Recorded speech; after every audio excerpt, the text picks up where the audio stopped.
കാസ സംഘടന എങ്ങനെയുണ്ടായി ഇവിടെ? കാസ സംഘടന മുസ്ലിം വിരോധത്തിന്റെ സംഘടനയാണ്. മുസ്ലിങ്ങളോട് ഭയങ്കര വെറുപ്പാണ്.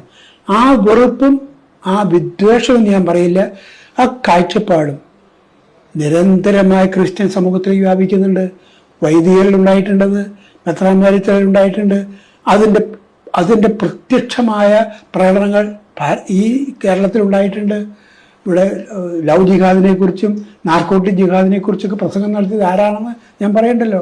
ഇതൊക്കെ ഉണ്ടായിട്ട് ഇത് നമ്മൾ തിരിച്ചറിയുന്നില്ല. പണ്ട് ജർമ്മനിയിലുണ്ടായി, ഇതാ എന്നെ ബാധിക്കില്ല, ക്രിസ്ത്യാനിയല്ല, അല്ലെങ്കിൽ മാർക്സിസ്റ്റല്ല എന്ന് നിയമമുള്ള എഴുതിയ കവിതയുണ്ട്. അതാണ് ഇവിടെ നടക്കുന്നത്. എന്നെ ബാധിക്കുന്ന ഞാൻ അന്വേഷിക്കാറുണ്ടാവില്ല. ഈ ഒരു പ്രശ്നം ഇത് മനുഷ്യനെ സംബന്ധിക്കുന്നതാണ്.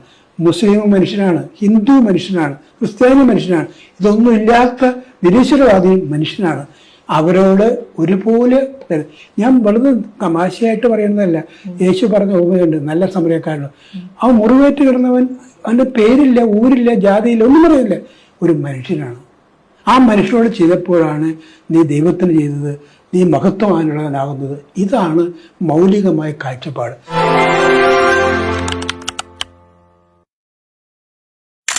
നമസ്കാരം ഫ്രണ്ട്സ്. അപ്പോ എല്ലാവർക്കും ഹാപ്പി ഓണം. ഓണമൊക്കെ കഴിഞ്ഞു നക്കിത്തോർത്തിയൊക്കെ ഇരിക്കുവാണ് ആൾക്കാർ. അപ്പൊ ഒരു ബിലേറ്റഡ് ഓണം ആശംസകൾ. അതിനെ തുടർന്ന് വേറെ കുറെ കാര്യങ്ങളൊക്കെ ഞാൻ കാണാനിടയായി. ഓണത്തിന്റെ കുറെ വീഡിയോകളൊക്കെ കാണാനിടയായി. കൊല്ലത്ത് എവിടെയോ പൂക്കളം ഇട്ടു, ഓപ്പറേഷൻ സിന്ദൂർ എന്ന് പറഞ്ഞ് എഴുതിയതിന് 10-20 പേർക്കേറെ കേസെടുത്തു എന്നൊക്കെ പറഞ്ഞ് വേറെ ഒരു സഹോദരിയുടെ വീഡിയോ കണ്ടു. അപ്പൊ അതിൽ ചില കാര്യങ്ങളൊക്കെ ഉണ്ടായി. വേറെ ഒരു കാക്ക വന്ന് തന്നെ പൊങ്കാലേക്ക് ഇട്ട് വേറെ കുറെ കാര്യങ്ങളൊക്കെ പറഞ്ഞ്. അപ്പൊ അതിന് വേറെ വീഡിയോ ചെയ്യുന്നതാണ്.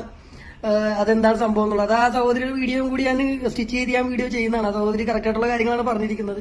കുറച്ച് കാര്യങ്ങളുണ്ട് അതിനകത്ത് പറയാനായിട്ട്, അതിനെ സംബന്ധിച്ച് പറയാനായിട്ട്. പക്ഷെ അതിനെ തുടർന്ന് പിന്നെ ഈ വീഡിയോയും കൂടി വന്ന് വീണു, എന്റെ ഫീഡിൽ വന്ന് വീണു. അപ്പൊ ഞാൻ വിചാരിച്ചു ഇതിനെക്കുറിച്ച് വീഡിയോ ചെയ്യണമെന്ന് വെച്ചു. കാര്യം എന്ന് വെച്ചാൽ കാക്കായ്ക്ക് മറുപടി കൊടുക്കാൻ ഞാൻ വലിയ താല്പര്യപ്പെടുന്നില്ല. കാക്കാന്റെ അടുത്ത് പറഞ്ഞിട്ട് കാര്യമൊന്നുമില്ല. അല്ല പ്രയോറിറ്റി ബാക്കിയുള്ളവരോട് മറുപടി പറയുക എന്നുള്ളതാണ്.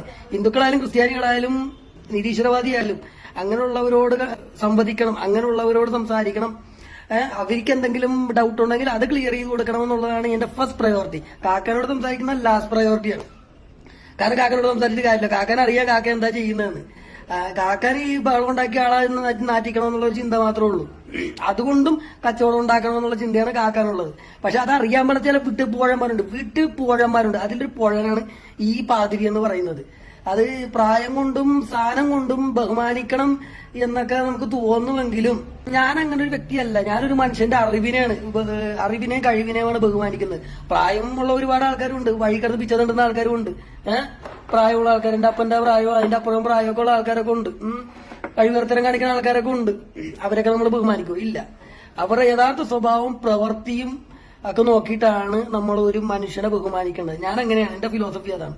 അപ്പൊ അതുകൊണ്ട് എല്ലാവരെയും ഞാൻ അങ്ങനെ ബഹുമാനിക്കൊന്നുമില്ല. പ്രായവും സ്ഥാനമാനങ്ങളൊന്നുമല്ല. പാതിരി ആയിരിക്കും പാതിരിയാകാം, ഇങ്ങനെ വന്നിരുന്നുണ്ട്. സത്യവും ബോധമൊന്നും ഇല്ലാത്തവന്മാരിക്കും ഒക്കെ ആവാം. ഇതൊരു വെറും സ്ഥാനമാനങ്ങളാണ്. അതിന്റെ പേരിൽ ബഹുമാനിക്കാനും പറ്റിയൊന്നുമില്ല ഒരാളെ. അറിവില്ല എന്നുള്ളത് ഈ പാതിരി തെളിയിച്ചു കഴിഞ്ഞിരിക്കുന്നു. അപ്പൊ അതിനെ തുടർന്നാണ്. അപ്പൊ ഈ പാതിരിയുടെ സ്ഥാനവും പ്രായവും വെച്ച് ബഹുമാനിച്ച് അതുകൊണ്ട് ഇയാൾ പറയുന്നത് അംഗീകരിച്ചേക്കാം, സമ്മതിച്ചേക്കാം, അതൊരു കാര്യമുണ്ട്, അതിനൊരു വാല്യൂ ഉണ്ട്, വാല്യൂ കൊടുത്തേക്കാന്ന് ചിന്തിക്കുന്ന ആരെങ്കിലും ഏതെങ്കിലും ക്രിസ്ത്യാനികൾ ഉണ്ടെങ്കിൽ അവര് കേൾക്കാൻ വേണ്ടിയിട്ടാണ് ഞാനിത് പറയുന്നത്. ആൾക്കാർക്ക് മുസ്ലിം വിരോധമുണ്ട്. കാസ എന്നൊരു സംഘടന ഉണ്ടായത് മുസ്ലിം വിരോധത്തിനെ തുടർന്നാണ്. മുസ്ലിം വിരോധം നല്ലതാണ്. മുസ്ലിം വിരോധം എന്ന് പറയുന്നത് മനുഷ്യർക്കെതിരെയുള്ള വിരോധമല്ല. അത് ഹ്യൂമാനിറ്റി, മനുഷ്യരാശിയോട് കാണിക്കുന്ന ഏറ്റവും വലിയ നീതിന്യായ സ്നേഹ ബഹുമാനമാണ് മുസ്ലിം വിരോധം എന്ന് പറയുന്നത്. മനസ്സിലായ? ഈ മുസ്ലിം എന്ന് പറഞ്ഞുകൊണ്ട് നടക്കണമെന്നല്ല, ഇസ്ലാം എന്ന് പറഞ്ഞുകൊണ്ട് നടക്കണമെന്നല്ല. അവന്മാരെ മനുഷ്യരായിട്ട് കൂട്ടാൻ വേണ്ടി പറ്റില്ല. മനസ്സിലായ? ആണുങ്ങളിലാണായിട്ട് കൂട്ടാൻ പറ്റിയൊന്നുമില്ല, പെണ്ണുങ്ങളായിട്ടും കൂട്ടാൻ പറ്റില്ല. ആണും പെണ്ണും കെട്ടവന്മാരായിട്ടേ കൂട്ടാൻ പറ്റുള്ളൂ. മനസ്സിലായി? ഇവിടെയും ചാടി അവിടെയും ചാടി ഇങ്ങനെ നടക്കും. പലതും പറയും എന്നിട്ട് ഊമ്പീര് മാത്രമാണ്. മനസ്സിലായ? അതൊരു ബുദ്ധിയായിട്ടാണ് ഇവന്മാര് കാണുന്നത്. അത് സാത്താനികതയാണ്. അത്ര സാത്താനികത ഈ കിളവൻ പാതിരി കണ്ടിട്ടില്ല. അല്ലെങ്കിൽ അത് അറിഞ്ഞുകൊണ്ടിട്ട് ഇങ്ങനെ ഒരു പൊളിറ്റിക്കൽ സപ്പോർട്ട് കിട്ടാൻ വേണ്ടിയിട്ട്, അല്ലെങ്കിൽ കുറച്ച് ആൾക്കാരുടെ ഒരു സമ്മതം കിട്ടാൻ വേണ്ടിയിട്ട് ഇങ്ങനെ പറയുന്നു. അങ്ങനെ പറയുന്നവരാരാന്നറിയാം? അങ്ങനെ പറയുന്നവരാണ് ക്രിസ്തുവിനെ കൊന്നവര്. മനസ്സിലായ?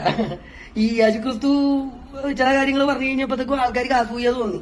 ആൾക്കാർക്ക് തോന്നി അത് ശരിയാവില്ല, ഇയാൾ ചിലപ്പോൾ കാര്യങ്ങൾ മാറ്റിക്കളയുമെന്ന് തോന്നിക്കഴിഞ്ഞ് കൊന്നപ്പോഴും ഇങ്ങനെ മിണ്ടാണ്ടിരുന്ന് ന്യായം പറഞ്ഞ് അത് ചത്ത് കഴിഞ്ഞ് കഴിഞ്ഞപ്പോൾ അയാളുടെ രക്തത്തിന്റെ പേരിൽ റെഫ്യൂജ് എടുത്ത് ഇങ്ങനെ ജീവിക്കാം. ഒരു തേങ്ങാക്കൊലം ചെയ്യാൻ കഴിവില്ലാത്ത ചില തെണ്ടികളുണ്ട്.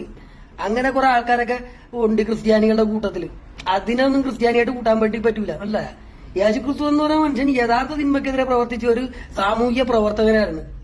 ഒരു വലിയ പവർഫുൾ ആയിട്ടുള്ള സാമൂഹ്യ പ്രവർത്തകനായിരുന്നു. അത്രയൊന്നും എന്തായാലും ഒരു പാതിരിയും എന്തായാലും മോഡേൺ ഡേയിൽ ഇല്ല, ഞാൻ കണ്ടിട്ടില്ല. പണ്ട് കാലങ്ങളിലൊക്കെ ഉണ്ടാകുമായിരിക്കും, ഉണ്ടായിരുന്നിട്ടുണ്ട്. റിയാലിറ്റി അങ്ങനെ പലതാണ്, പല റിയാലിറ്റികളും ഉണ്ട് ഇതിനകത്ത്.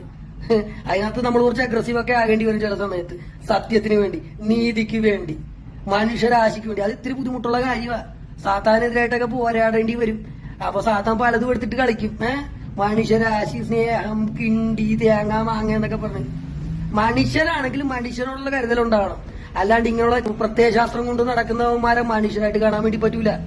ഇതൊരു വിരോധത്തിന്റെ പേരിൽ പറയുന്നതല്ല. മനുഷ്യരാശിയോടുള്ള ഏറ്റവും അങ്ങറ്റം ഉള്ള സ്നേഹവും ബഹുമാനവും കരുതലും കൊണ്ട് പറയുന്നതാണ്. അല്ല, അപ്പൊ കാസ എന്നുള്ള സംഘടന മുസ്ലിം വിരോധമാണെന്നൊക്കെ മുസ്ലിം വിരോധം ഉണ്ടാകണം. മുസ്ലിം വിരോധം ഉണ്ടാകും മനുഷ്യരോടല്ല.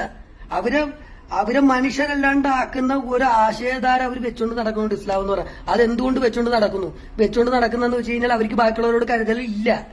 അന്യരെ ഊമ്പിച്ചിട്ടായാലും നമ്മുടെ കാര്യം നടത്തണം എന്ന് വിചാരിക്കുന്നവന്മാരാണ്. മനുഷ്യരോട് കരുതലില്ലാത്തവന്മാരാണ്. അവന്മാരെ മനുഷ്യരായിട്ട് കൂട്ടാൻ വേണ്ടി പറ്റൂല.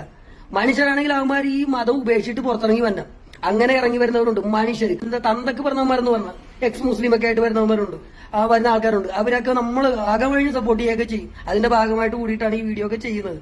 അപ്പൊ അതിന് ഞാനും ക്രിസ്ത്യാനിയൊക്കെ ആയിട്ട് ജനിച്ച വ്യക്തിയാണ്. അപ്പൊ ഈ മുസ്ലിം മതത്തിൽ നിന്ന് ഇറങ്ങി വന്നിട്ട് മുസ്ലിങ്ങളെ എതിർക്കുന്ന ആൾക്കാരുണ്ടല്ലോ, മനുഷ്യർക്ക് വേണ്ടി, ഹ്യൂമാനിറ്റിക്ക് വേണ്ടിയിട്ട് സംസാരിക്കുന്നവരുണ്ടല്ലോ.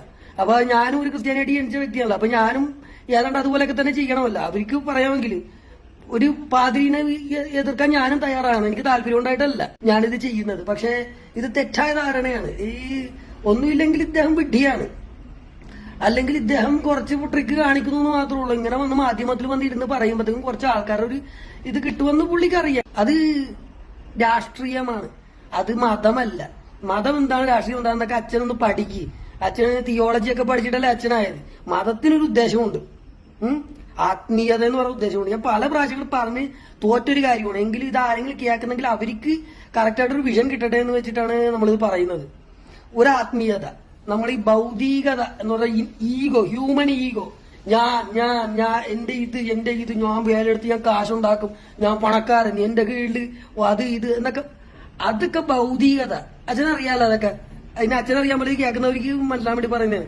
അതിക്കൊക്കെ അപ്പുറം ആത്മീയമായിട്ട് നമ്മുടെ ഉള്ളിലുള്ള ആത്മീയ ക്വാളിറ്റീസ്, നമ്മൾ നിൽക്കുന്ന സ്ഥലത്ത് ഒരു സത്യത്തിന്റെ പരിമളം ഉണ്ടാകണം. അവിടെ ഒരു ഗ്രേറ്റർ ട്രൂത്ത്, വലിയൊരു സത്യം കാണിക്കാനുള്ള കഴിവ് ഒരു മനുഷ്യനുണ്ടാകണം. ആ മനുഷ്യൻ സംസാരിക്കുമ്പോൾ അതിന് ഒരു മാറ്റോടെ വരണം. ആ മനുഷ്യൻ ചലിക്കുമ്പോൾ ഒരു മാറ്റോടെ വരണം. ഇനി ആ മനുഷ്യൻ വെറുതെ ഇരുന്നാലും ആ മാറ്റോടെ വരണം. അതാണ് മുല്ലപ്പൂം പൊടിയേറ്റി കിടക്കും കല്ലിനും ഉണ്ടാ സൗരഭ്യം എന്ന് പറഞ്ഞത്. അത്രയും സൗരഭ്യമുള്ള ഒരു മനുഷ്യനായി മാറണം, സ്പിരിച്വൽ പവറുള്ള ഒരു മനുഷ്യനായി.